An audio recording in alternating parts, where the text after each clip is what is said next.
이 프로그램은 5년 7% 확정 수익, 휴식도 투자가 됩니다. 수익형 호텔 퍼스 제공입니다.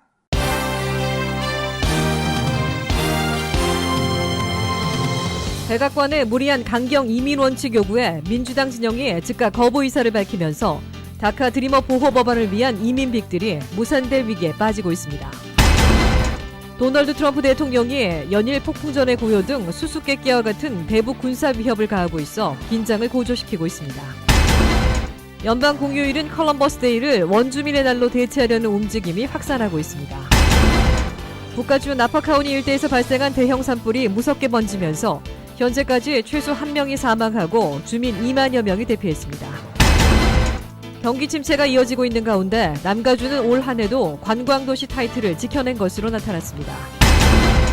독거노인을 대상으로 하는 범죄가 다양화되면서 노인들의 각별한 주의가 요구됩니다.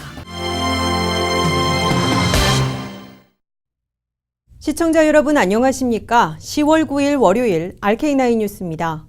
오늘은 북한 노동당 창건 72주년 기념일입니다.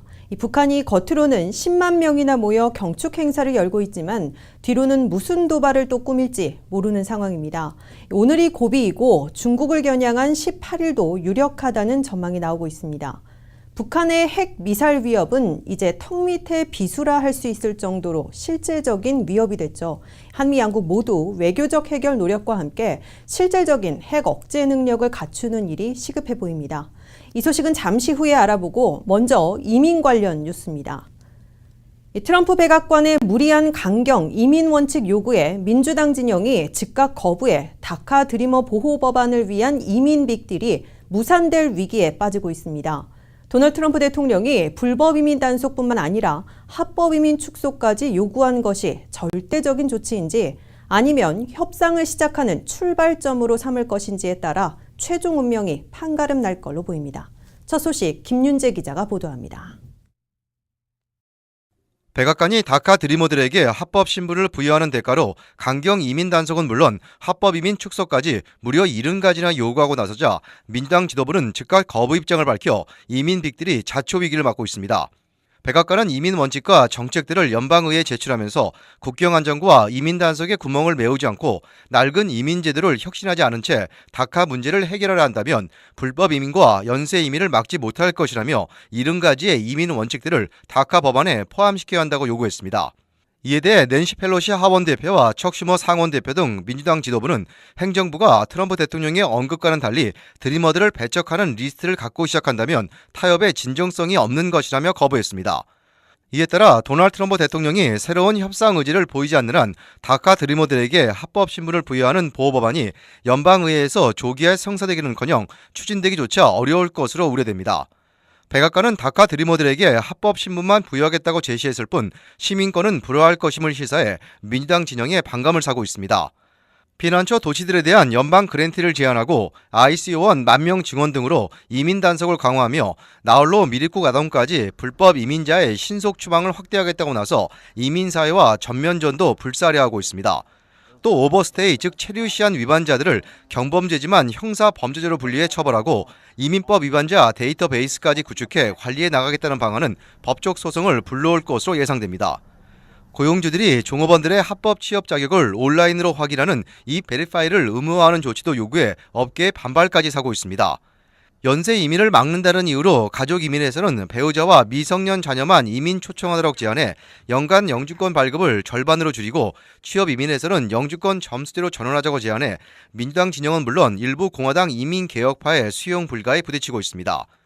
앞으로 트럼프 대통령이 70가지의 이민 원칙들을 모두 포함시켜야 하는 절대적인 요구사항으로 고수할 경우 이민 빅들은 불가능해지고 다카 드리머 80만 명이 추방 위기에 내몰리게 됩니다. 반면에 이를 협상의 출발점으로 삼아 하나하나씩 필수사항으로 좁혀나간다면 빅딜이 가능해질 것으로 예상됩니다. RKTV 뉴스 김윤재입니다. 도널드 트럼프 대통령이 연일 폭풍전의 고요, 단 한 가지 수단만 작동, 그리고 25년간 대북 외교 실패 등으로 수수께끼와 같은 대북 군사 위협을 가하고 있어 긴장을 고조시키고 있습니다. 트럼프 대통령의 모호한 군사 위협 카드는 닉슨처럼 미치광이 전략을 구사하는 것으로 해석되고 있지만 김정은 정권의 도전은 막지 못한 채 우발 충돌 위기만 초래할 수 있다는 우려를 사고 있습니다. 워싱턴에서 한면택 특파원이 보도합니다. 북한 김정은 정권의 핵미사일 폭주가 벼랑 끝 전술로 간주되는 가운데 도널드 트럼프 대통령은 이른바 미추광이 전략, 맨맨 시오리로 맞대응하고 있는 것으로 주요 미 언론들과 전문가들은 관측하고 있습니다. 미추광이 전략은 닉슨 대통령이 옛 소련을 향해 구사했던 것으로 스스로 미국 대통령이 미추광이처럼 예측 불허의 군사행동에 나설 수 있음을 암시하고 실제로 미군의 전군 전쟁준비 태세를 발령하고 핵폭탄까지 실은 전략 폭격기들을 연속 비행시킨 군사 위협이었습니다. 도널드 트럼프 대통령은 지난 5일 군 수뇌부들과의 만찬회동을 시작하며 폭풍전의 고요라고 발언해 그 폭풍이 무엇인지 관심을 집중시켰습니다. 트럼프 대통령과 백악관은 폭풍이 무엇이냐, 대북 군사행동을 암시하느냐는 집중 질문에 곧 알게 될 것, 어떤 행동에 나설지 결코 미리 말하지는 않을 것이라고만 대답해 수수께끼성 무력 위협으로 꼽혔습니다. 트럼프 대통령은 이어 지난 7일에는 트위터를 통해 북한에 대해서는 단 한 가지만 작동할 것이라며 군사 대응을 암시하는 모호한 무력 위협을 계속했습니다. 그는 미국 대통령들과 행정부는 25년이나 북한과 합의하고 거액까지 지불했으나 합의는 잉크가 마르기도 전에 깨졌고 미국 협상가들은 바보로 만들었다고 개탄했습니다. 트럼프 대통령은 9일에도 트위터를 통해 미국은 25년간이나 북한 문제 해결에 성공하지 못했다. 수십억 달러를 주고도 얻은 게 하나도 없다. 대북 정책은 작동하지 않았다고 거듭 지적했습니다. 워싱턴 포스트와 월스트리트저널, CNN, 블룸버그 통신 등 미국의 주요 언론들은 대체로 트럼프 대통령이 북한 김정은 정권에 대해서는 군사 옵션만 통할 것이라는 결정을 내렸음을 암시하고 수수께끼와 같은 대북 무력 위협에 나선 것으로 해석하고 있습니다. 시사 전문지 어틀란틱은 트럼프의 모호한 무력 위협은 닉슨 시절의 미칭하기 전략과 같은 것이나 닉슨 때 통하지 않은 것처럼 트럼프 시절에도 작동하지 않고 충돌 위험만 높일 것이라고 비판했습니다. 다수의 미 언론들과 전문가들은 트럼프 대통령의 미칭왕이 전략은 스스로 대북 대화와 협상 옵션을 날려버리고 재앙적인 군사 옵션만 남겨놓는 우를 범할 수 있으며 김정은 정권의 핵미사일 폭주를 막지 못한 채 우발 충돌 위험만 높일 수 있다고 경고하고 있습니다. 지금까지 워싱턴에서 RKTV 뉴스 한면택입니다. NFL 선수들이 무릎 꿇기로 국민 의례를 거부하자 경기장을 박차고 나간 마이크 펜스 부통령에 대해 주류 언론들이 오늘 혈세 낭비라고 꼬집었습니다. 어제 인디애나주에서 열린 NFL 경기장을 찾았던 펜스 부통령 부부는 샌프란시스코 49어스 선수 20여 명이 국가 연주 때 한쪽 무릎을 꿇자 곧바로 관람석에서 일어나 경기장 밖으로 나갔습니다. CNN 방송은 오늘 펜스 부통령의 인디애나폴리스 여행의 가격표라는 제목의 기사를 통해 펜스 부통령의 라스베거스, 인디애나폴리스, 그리고 LA 비행에 총 24만 2,500달러가 소요된 것으로 추산된다고 밝혔습니다. CNN은 펜스 부통령이 오늘 LA에서 열리는 공화당 기금 모금 행사에 참석하는 것을 고려하면 소요된 비용이 일부 차감될 수 있겠지만 그가 라스베거스에서 LA까지 바로 갔다면 비용은 4만 5천 달러에 불과했을 것이라고 지적했습니다. 24만 달러, 미국인이 1년에 쓰는 여행 경비보다 더 큰 비용이죠. 이번 펜스 부통령의 NFL의 깜짝 방문과 또 깜짝 퇴장은 정치적 쇼에 그치지 않는다는 비난, 피하기 어려워 보입니다. 다음 소식입니다. 오늘은 이탈리아의 탐험가 크리스토퍼 콜럼버스가 아메리카 신대륙을 발견한 날을 기념하는 연방 공휴일인 콜럼버스 데이인데요. 그런데 이 날을 원주민의 날로 대체하자는 움직임이 모멘텀을 받고 있다고 합니다. 조한규 기자가 보도합니다. 1492년 10월 12일 이탈리아 출신 탐험가 크리스토퍼 콜럼버스가 아메리카 신대륙을 발견한 날을 기념하기 위해 1937년 연방정부는 매해 10월 두 번째 월요일을 연방 공휴일인 콜럼버스 데이로 기념하고 있습니다. 하지만 콜럼버스의 아메리카 신대륙 발견과 개척 정신에 대한 존중과는 반대로 콜럼버스의 신대륙 발견 이전 이 지역에 원주민이 살았다는 역사적인 사실과 그가 노예 제도를 통해 원주민들에게 고통을 주었다는 부정적인 인식도 엄연히 존재해왔습니다. Columbus Day gave the immigrants something to identify with, something to be proud of at a time when they were being vilified here in America. It's an atrocious holiday, celebrating an atrocious human being. this is a lie. Why are we lying to our children? 도널드 트럼프 대통령도 콜럼버스 데이 기념선언문에서 북미 대륙 원주민에 대한 언급은 하지 않아 1년 전 버락 오바마 전 대통령이 원주민들이 겪었던 아픔과 고통을 언급했던 것과는 대조가 되고 있다고 주류 언론들은 지적하기도 했습니다. 1970년대부터 콜럼버스 데이를 원주민의 날로 대체하자는 움직임이 시작된 가운데 그 움직임은 계속 확산 기로를 펼치면서 급기야는 올해 8월 LA 그리고 지난주 LA 카운티에서도 2019년부터 10월 둘째 주 월요일을 원주민의 날로 기념하기로 결정하는 데 이르렀습니다. There's an irony there that for one group who's been oppressed, it is a negative symbol. For another group who is oppressed, this has become a symbol of their belonging. 또한 역사학자들은 미국에서 이탈리아계 미국인들은 컬럼버스 데이가 자신들에게는 편안하게 느껴질 수 있겠지만 반면에 원주민들에 대한 착취가 존재했다는 사실에 대해서는 인정할 필요가 있다고 강조합니다. 올해 들어 남북전쟁 당시 노예제도 해방에 반대한 남북연합군의 로버트 리 장군에 대한 흔적 지우기 운동이 확산되고 있는 가운데 콜럼버스 데이를 원주민의 날로 대체하려는 움직임도 모멘텀을 받고 있어 이러한 논쟁의 종착점에서 국민들은 어떤 합의를 이끌어낼 수 있을지 관심이 모아지고 있습니다. RKTV 뉴스 조한규입니다. 캘리포니아주 전역이 산불로 몸살을 앓고 있습니다. 우선 북가주 나파 카운티 일대에서 발생한 대형 산불이 무섭게 번지면서 현재까지 최소 1명이 사망하고 주민 2만 명이 대피했습니다. 소방당국에 따르면 14개의 산불이 동시다발적으로 북가주 일대를 덮치면서 1,500개의 가구와 사업체가 파괴됐습니다. 캘리포니아주 소방당국에 따르면 빠르게 번지는 화염 때문에 피난센터마저 폐쇄된 상태입니다.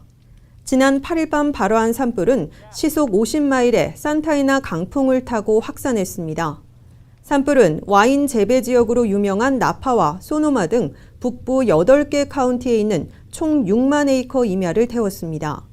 멘도시노 카운티에서 사망자 1명과 부상자 2명이 발생했습니다. 제리 브라운 캘리포니아 주지사는 즉시 나파와 소노마, 유바 카운티에 비상사태를 선포한 상태입니다.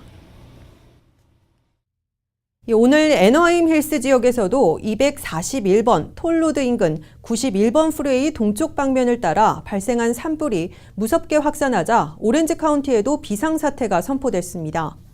오렌지 카운티 소방국에 따르면 오늘 오전 9시 45분쯤 시작된 산불은 오늘 현재 4천여 에이커를 전소시켰고 1,000여 가구 이상의 강제 대피령이 내려졌습니다. 500여 명 이상의 소방대원들이 화마와 사투를 벌이고 있는 가운데 최소 1명이 부상을 당해 치료를 받고 있고 최소 4채 이상의 주택들이 전소된 것으로 알려지고 있습니다. 애너하임과 오렌지, 터스틴 지역 주민들이 피난길에 올랐으며 러닝 스프링스, 애너하임 힐스, 캐년림 초등학교와 산티아고 캐년 칼리지, 체프먼 대학교 등은 수업을 중단한 상태입니다. 이 일대에 시속 25마일에 달하는 산타이나 강풍이 불고 있어서 현재 진화 작업이 더디게 진행되고 있습니다. RK9 뉴스 잠시 후에 계속됩니다. 도널드 트럼프 대통령과 공화당 소속 밥 코커 상원 외교위원장이 최악의 비난전을 공개리에 벌이고 있어서 북한과 이란 등에 대한 미국 외교에까지 큰 차질을 빚을 것으로 지적되고 있습니다. 트럼프 대통령이 코커 상원의원이 지지를 구걸했다고 주장하자 코커 상원의원은 백악관이 주로 노인들이 소일하는 어덜트 데이케어 센터가 돼버렸다고 서로 모욕하며 설전을 벌였습니다. 이황 기자입니다.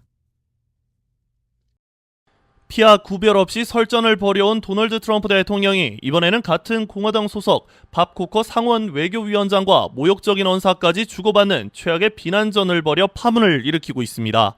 도널드 트럼프 대통령은 지난 8일 오전 3건의 트윗을 날리며 밥 코커 상원 외교위원장에게 모욕을 안겼습니다. 트럼프 대통령은 코커 상원의원이 나에게 테네시 상원의원 선거전에서 지지를 선언해 줄 것을 구걸했다고 주장했고 내가 거부하자 차기 선거의 불출마를 선언한 것이라고 밝혔습니다. 이어 그는 국무장관이 되기를 원했지만 또다시 내가 거부했다고 공개하고 끔찍한 이란 핵합의에도 주된 책임이 있다고 비판했습니다. 이에 밥 코커 상원 외교위원장도 역시 트윗을 통해 반격에 나섰습니다.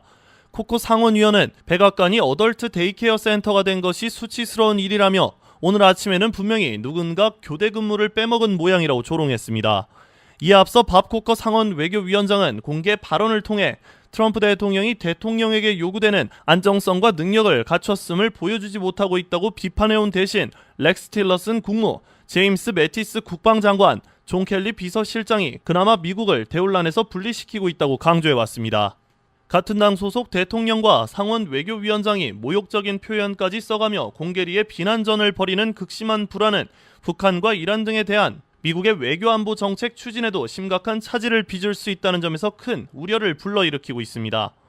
트럼프 대통령이 최근 들어 폭풍전의 고요, 북한과의 외교는 25년이나 실패했고 단 한 가지만 작동할 것이라며 모호한 대북 경고장을 보내고 있는데 이를 만류해온 밥 코커 상원 의원과 같은 중도파, 협상파들의 역할이 더욱 힘을 잃고 있기 때문입니다.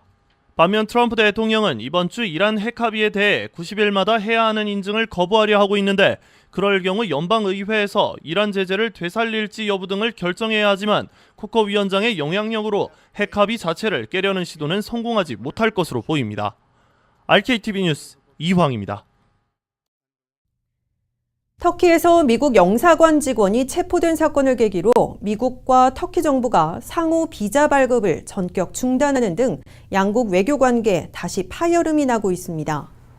AP 등 주요 통신사 등에 따르면 터키의 앙카라 주재 미국 대사관은 어제 성명을 내고 최근의 사건들로 인해 미 정부는 미 외교기관과 직원의 안전에 대한 터키 정부의 약속을 재검토할 수밖에 없게 됐다며 재검토가 진행되는 동안 방문자 숫자를 최소화하기 위해 터키의 모든 미국 외교시설에서 비이민 비자 서비스를 중단했다고 밝혔습니다. 미 대사관이 발급을 중단하겠다고 밝힌 비이민 비자는 미국 관광이나 치료, 사업, 일시 취업 또는 학업 등을 목적으로 발급되는 비자입니다. 미 대사관의 비자 발급 중단 발표가 나온 지 불과 몇 시간 뒤 터키 정부도 똑같은 조치로 맞대응했습니다. 올해 노벨 경제학상의 영예는 행동 경제학을 연구해온 리처드 세일러 시카고 대학 교수에게 돌아갔습니다. 스웨덴 왕립과학원 노벨위원회는 기자회견을 열고 2017년 제49회 수상자를 이같이 결정했다고 오늘 밝혔습니다. 노벨위원회는 세일러 교수가 심리학적으로 현실적인 가정을 경제학적 의사결정의 분석으로 통합한 데 기여했다고 학문적 공로를 평가했습니다. 세일러 교수는 세계적 베스트셀러 너찌와 승자의 저주로 잘 알려져 있습니다. 너찌는 본래 팔꿈치로 슬쩍 찌르다라는 의미를 지닌 영어 단어지만 세일러 교수는 이 책에서 너찌를 타인의 선택을 유도하는 부드러운 개입으로 새로 정의했습니다. 경기 침체가 이어지고 있는 가운데 남가주는 올 한 해도 관광도시 타이틀을 지켜낸 것으로 나타났습니다. LA 국제공항은 바쁘게 움직였고 서비스업 관련 고용시장도 호황을 누렸습니다. 다만 호텔들은 공실률 증가로 약간의 타격을 입었습니다. 문지혜 기자가 보도합니다. 남가주는 경기 침체 속에서도 올 한 해 관광산업이 순풍을 탔습니다. 전문가들은 바쁜 공항과 레저 서비스 산업 고용 증가 등을 이유로 꼽았습니다. 실제로 지난 1월부터 7월까지 남가주 내 대형 공항 6곳을 이용한 승객은 6,290만여 명에 달했는데 이는 지난해 같은 기간보다 280만여 명, 4.7% 증가한 수치입니다. 그 중에서도 으뜸은 LA 국제공항입니다. 1년 전보다 3.3% 오른 3,710만여 명이 LA 국제공항을 찾았습니다. 롱비치, 헐리우드 버뱅크, 온타리오, 샌디에고 공항도 모두 관광객으로 북적였으며 유일하게 떨어진 곳은 존 웨인 공항이었습니다. 또 남가주 5개 카운티에서 1분기에만 107만여 명이 레저, 서비스 산업 분야로 신규 채용됐습니다. 이는 지난해보다 3만 500여 명, 즉 2.9% 늘어난 겁니다. 샌디에고 카운티가 5.9%로 가장 큰 상승폭을 기록했습니다. 남가주 일대 레저 서비스업의 평균 임금 역시 지난해보다 7.4% 뛴 가운데 오렌지 카운티가 8.7%로 1위였습니다. LA의 일주일 급여 중간값은 621달러로 책정됐습니다. 한편 올여름 남가주 호텔들은 높은 공실률로 애를 먹었습니다. 부동산 거래업체 CBRE 통계에 따르면 남가주 지역에서 팜스프링, 샌디에고를 제외하고 LA, 오렌지 카운티, 웨스턴 일랜드 엠파이어는 객실 이용률이 지난해보다 소폭 감소했습니다. 하지만 LA에서 10동, 오렌지 카운티와 일랜드 엠파이어에서 각각 3동, 샌디에고에서 2동의 호텔이 새로 들어서 부동산 개발업자들은 바쁜 시즌을 보내고 있습니다. RKTV 뉴스 문지혜입니다. 혼자 사는 노인이 늘어나면서 이들을 범죄 대상으로 삼는 사기범들이 덩달아 증가하고 있습니다. 단순한 전기, 수도 회사 직원을 사칭하기도 하고 자녀가 체포됐다며 돈을 요구하는 사례도 늘고 있어 노인들의 각별한 주의가 요구됩니다. 자세한 소식 뉴욕에서 이희양 특파원이 보도합니다. 뉴욕과 뉴저지 노인들을 타겟으로 한 절도나 사기 행각이 기승을 부리고 있어 주의가 요구됩니다. 노인들이 살고 있는 주택만을 골라 전기나 수도, 검침원 등을 사칭해 침입한 뒤 금품을 훔쳐 달아나거나 사기 협박성 전화를 걸어 돈을 뜯어내는 사례가 끊이지 않고 이어지는 것입니다. 경찰에 따르면 최근 수도회사 직원을 사칭한 2명의 절도범이 뉴저지주의 90대 할머니가 거주하고 있는 집을 방문해 수도 계량기에 문제가 있다고 들어가 현금 등을 훔쳐 달아났습니다. 이들 절도범 중 한 명은 피해 여성과 함께 지하에 있는 수도 계량기를 점검하는 동안 다른 한 명의 절도범이 위층 방으로 올라가 현금 등 귀중품을 훔친 뒤 유유히 사라진 것입니다. 지난달에도 뉴욕주 롱아일랜드에 거주하는 87세 할아버지가 자신의 아들이 범죄를 저질러 감옥에 있다며 보석금이 필요하다는 전화를 받고 $10,000가 넘는 돈을 고스란히 날리는 피해를 봤습니다. 이 할아버지는 평소 자신의 아들 목소리와 달리 의심은 했지만 심한 감기에 걸려 통화를 못하겠다며 변호사를 바꾼다는 사기범의 말에 그대로 속아 사기범이 불러준 주소로 현금 $15,000를 보낸 것입니다. 경찰은 이 밖에도 혼자 사는 노인들을 대상으로 한 각종 사기 범죄가 활기를 치고 있다며 각별한 주의를 당부했습니다. 경찰은 노인들을 대상으로 손주가 납치를 당했거나 복권에 당첨돼 수수료를 먼저 보내야 당첨금을 받을 수 있다는 등 갖가지 수법을 동원해 사기범들이 노인들의 돈을 갈취하고 있다고 밝혔습니다. 특히 학교에서 손주가 상을 받는다며 비용을 요구하거나 전기회사를 사칭해 미납된 요금으로 인해 단전 조치를 취하겠다는 것, 국세청 직원을 사칭해 세금 미납으로 체포한다는 내용, 소방국이라고 전화를 걸어 도네이션을 요구하는 등 사기 수법이 날이 갈수록 다양해지고 진흥화되고 있다고 설명했습니다. 뉴욕에서 RKTV 뉴스 이희영입니다.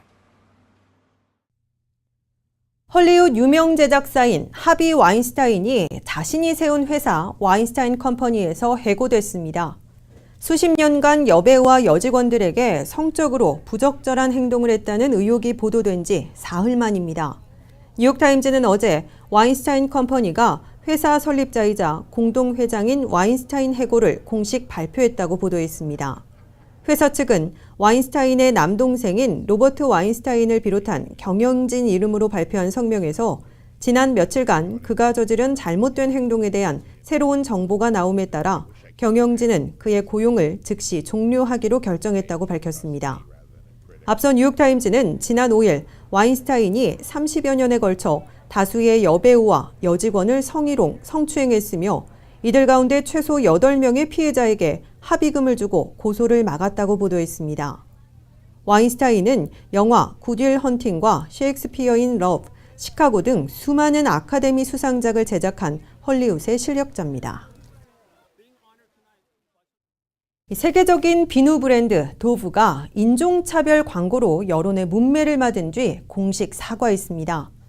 영국과 네덜란드에 본사를 둔 유니레버의 자회사인 도브가 지난주 페이스북 계정에 공개한 문제의 세정제 광고는 흑인 여성 한 명이 입고 있던 갈색 티셔츠를 벗으니 살구색 티셔츠를 입은 백인 여성으로 변신한다고 설정한 3초 분량의 영상입니다. 이 광고는 온라인에서 빠르게 퍼지면서 네티즌들의 공분을 샀습니다. 뉴욕타임즈는 짤막한 광고지만 은연중에 더러운 흑인이 씻은 뒤 깨끗한 백인이 된다는 메시지를 표현했다고 비판했습니다. 도부는 논란이 지속되자 이 광고로 인해 기분이 상한 사람들이 있다면 유감이라고 밝힌 뒤 여성들의 피부색이 무엇을 의미하는지에 대해 신중히 생각하지 못했다고 사과한 뒤 광고를 삭제했습니다. 세계 최대 전자상거래 업체인 아마존이 처방약을 온라인으로 판매할지 고심 중이라고 합니다. 이 아마존을 통한 의약품 구매도 머지 않았습니다. 관련 내용 잠시 후 이슈 포커스에서 자세히 알아봅니다.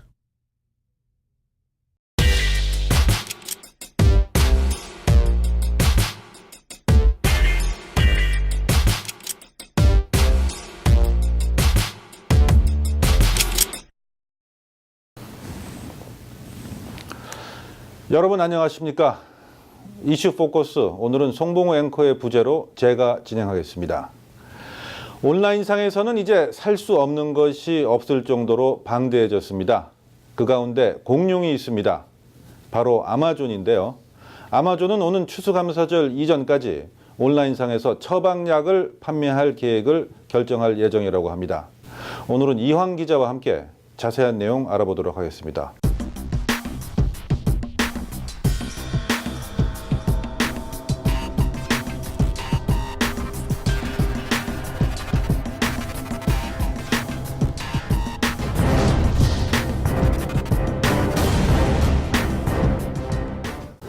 이황 기자, 어서 오세요. 안녕하십니까? 네.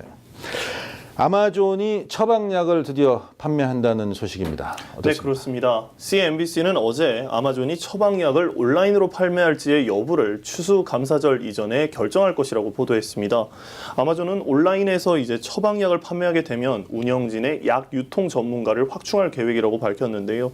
아마존은 수년간 제약 시장 진출 가능성에 대해서 이미 수십 명과 상의를 했고요. 이와 관련된 인력 채용도 대폭 늘렸습니다. 네. 지난 3월 보험업체 프리메라 블루크로스 출신인 마크 라이언스를 영입을 했습니다. 또 지난 5월에는 헬스케어로 불리는 의약품 판매 관련 사업 부분을 이끌어갈 총괄 매니저 고용에도 나섰습니다. 네, 아마존이 뭐 안 뛰어드는 시장이 없는데 맞습니다. 이렇게 유독 그 처방약 시장에 뛰어드는 이유가 뭡니까? 바로 이제 억소리 나는 시장 규모 때문인데요. 미국은 처방약 시장은 연간 5,600억 달러에 달합니다. 한 소식통에 따르면 아마존이 온라인 처방약의 판매 복잡함을 잘 알고 있고 이미 내부 분석을 마쳤다고 전했습니다. 블룸버그 통신에 따르면 이제 아마존의 처방약 온라인 판매가 만약의 문제가 아니라 이제 시기의 문제라면서 향후 1, 2년 내에 이제 시행될 것으로 기대한다고 말했는데요. 또 아마존이 중형 업체와 적극적으로 논의를 하고 있는 과정이고 프라임 테라포틱스와 같은 대형 업체와도 논의할 가능성을 점쳤습니다. 네, 물론 치밀한 계획을 세워두고 이제 시행을 할 예정인 것 같은데 맞습니다. 이미 다른 나라에서는 이 같은 처방약 판매를 시행하고 있지 않습니까? 네, 바로 일본입니다. 이제 일본 재팬타임즈는 지난 4월 이제 아마존이 프라임 서비스 항목에 의약품과 이제 화장품 항목을 추가했다고 보도했습니다. 일본 아마존 사이트에서는 이제 약사의 승인을 받은 환자에 한해서 온라인으로 이제 의약품을 판매를 하기 시작한 겁니다. 아마존이 이제 과거 캐나다에서 드론 배송 프로그램을 시행했던 것처럼 이제 이번에도 미국이 아닌 해외 시장에서 먼저 시험을 해본 뒤에 이제 미국에서도 같은 사업을 벌이는 건데요. 의약품 가격 비교 사이트 굿알렉스의 이제 공동 창업자 스티븐 버그는 아마존이 누리게 될 시장 기회는 250억 달러에서 500억 달러로 추산된다면서 아마존이 의약품 가격의 투명성을 이제 가져올 것이라고 기대했습니다. 네, 물론 뭐 처방약 판매로 인해서 아마존이 부를 누리는 것도 좋지만 그런 가운데 또 소비자들에게는 또 어떤 이점이나 희소식이 있는지 좀 네. 예상을 좀 해주시죠. 네, 아마존에서는 이제 물품을 저렴하게 판매한다는 것을 가정을 할 때 가격 인하도 기대해 볼 수 있겠습니다. 현재 이제 대형 보험사들은 처방약 값을 내년 이제 15%에서 최대 30%까지 네. 인상할 전망인데요. 이제 앤썸 블루크로스 같은 경우에는 커버드 캘리포니아 이탈에 이어서 내년 처방약 값을 30%로 대폭 인상할 것으로 네. 전망했습니다. 대형 보험사인 블루실드의 경우에는 16.4%, 이제 헬스넷의 경우에는 15%를 인상할 것으로 전망됩니다. 네, 이렇게 보면 거의 뭐 횡포 수준인 것 같은데요. 네, 그렇습니다. 대형 보험사들이 이렇게 처방약 값을 이렇게 막 올려도 되는 건지 좀 의아스럽습니다. 네, 이제 소비자연합과 의료 전문가들에 따르면 이제 처방약값 인상 계획에 대해서 특정 처방약값이 대폭 인상된 사례는 있었지만 이처럼 이제 전반적인 약값이 인상되는 사례는 없었다라면서 의문을 제기하고 있는데요. 일부에서는 앤썸 블루크로스가 자사의 이제 보험료를 대폭 인상시키기 위해서 이제 그 전에 고객들의 반응을 먼저 보기 위한 것이라고 분석하고 있습니다. 앤썸은 캘리포니아주에서만 13만 5천여 명의 고객을 확보를 하고 있는데요. 이들을 대상으로 한 보험료를 35%까지 인상할 계획입니다. 이는 캘리포니아주에서 가장 큰 폭의 인상 계획이기 때문에 또 이제 보험료 인상 전에 처방약 가격을 먼저 올리고 이제 고객들의 반응을 먼저 지켜보겠다는 것으로 분석됩니다. 네. 그렇다면 지금 뭐 대책은 없습니까? 주정부나 이런 그 정부 차원의 뭐 대책 이런 건 어떤 게 있을까요? 네, 앞서 말씀드렸듯이 대형 보험사들은 내년에 이제 줄줄이 이제 처방약값을 인상할 계획인데요. 사실 주정부 차원에서는 별다른 대책이 없어 보입니다. 이는 이제 캘리포니아 주 보험국은 대형 보험사들로부터 이제 내년 처방약 가격 인상 계획안을 이번 달 안에 이제 검토를 마칠 방침이라고 밝혔는데요. 이에 덧붙여서 이제 대형 보험사들이 처방약값을 인하할 수 있도록 압박은 가하겠지만 이제 보험 회사의 인상 계획을 이제 막을 권한은 없다면서 인상 이후의 부담은 이제 고스란히 주민들에게 돌아갈 것으로 전망됩니다. 네, 뭐 주정부도 해결책이 없다고 하면 아마존의 등장으로 인해서 기존 시장이 좀 평정이 되고 소비자들한테 좀 더 나은 서비스와 가격을 제시해주지 않을까 이런 기대도 좀 해봅니다만 개척 전망은 어떻습니까 지금? 이제 온라인을 통해서 의약품 거래를 첫 시작한 나라가 미국입니다. 이제 인터넷 의약품 판매가 상당 부분이 허용이 돼 있고요. 그리고 미국에서만 9천여 개에 육박하는 이제 온라인 약국이 영업 중일 정도로 엄청난 규모를 자랑하고 있습니다. 특히 소비자 안전을 위해서 지난 1999년 각주의 약사협회로 구성된 전미약사회에서 이제 인터넷 약국 인증 프로그램을 구축을 하여서 이제 소비자를 보호하고 있는데요. 또 이 프로그램에 의한 이제 인터넷 의약품 판매 사이트들이 의약 산업에 대한 관할과 이제 각 주의 정부의 규제를 준수하고 있는지 여부를 지속적으로 조사할 방침입니다. 즉 이미 시스템은 다 구축이 돼 있다는 것이죠. 이제 이렇게 되면 다 차려진 밥상에 아마존이 어마어마한 재력으로 이제 온라인 의약품 판매에 나설 경우에는 대성공도 점쳐볼 수 있겠습니다. 아, 네, 그렇군요. 그렇다면은 또 부정적인 면도 있을 것으로 예상이 되는데 좀 설명을 해주시죠. 네, 아무래도 이제 중소 약국들이 타격을 입을 것으로 전망이 되는데요. 다른 상품과 마찬가지로 이제 초대형 이제 온라인 쇼핑 업체 아마존의 의약품 판매로 경쟁력을 잃은 로컬 약국이나 이제 소규모 온라인 약국의 존속은 위협을 받게 될 전망입니다. 실제로 이제 아마존의 호황으로 메이시스 등 오프라인 매장들이 고전을 면치 못하는 것들이 사례가 되겠습니다. 네, 아마존의 약시장 진출로 인해서 그 분야에도 큰 판도 변화가 예상되네요. 네, 그렇습니다. 네, 이제 온라인상에서는 살 수 없을 물건이 없을 정도로 방대해졌습니다. 이번에 아마존이 약 시장에까지 진출하게 되는데요. 과연 소비자들에게는 좀 약 부담이 해소될지 귀추가 주목되는 부분입니다. 오늘은 이황 기자와 함께 자세한 내용 알아봤습니다. 이황 기자 수고했습니다. 수고하셨습니다.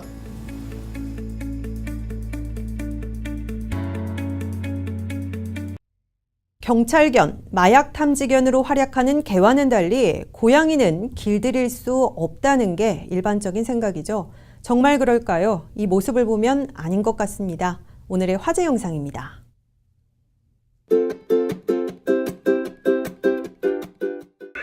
박자에 맞춰 쿵짝쿵짝 드럼스틱을 움직이는 고양이.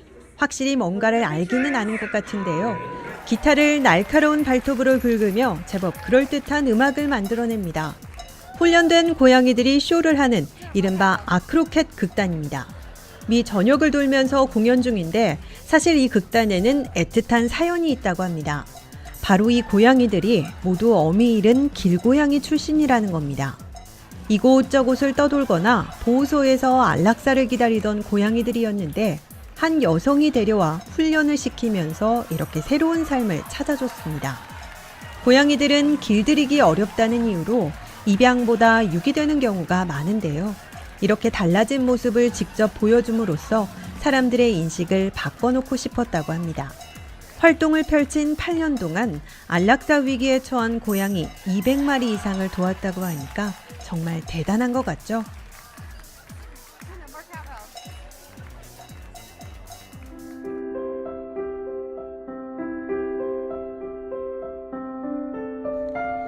한 여성이 물속 다이빙을 즐기고 있습니다. 그런데 등을 보니 웬 꼬마가 매달려 있네요.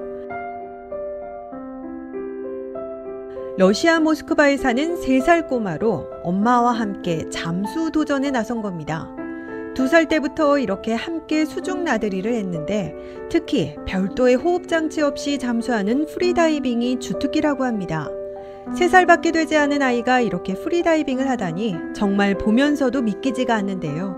될성 부른 나무는 떡잎부터 알아본다고 세계 최연소 프리다이버라고 불리며 인기를 얻고 있는데 최근엔 무려 6m의 물속까지 거뜬히 누비고 다녔다고 합니다.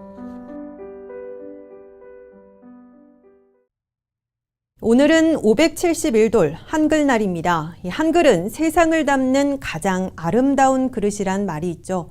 언어가 없으면 문화도 없고 역사도 만들어내지 못하며 결국 그 민족은 소멸될 수밖에 없습니다.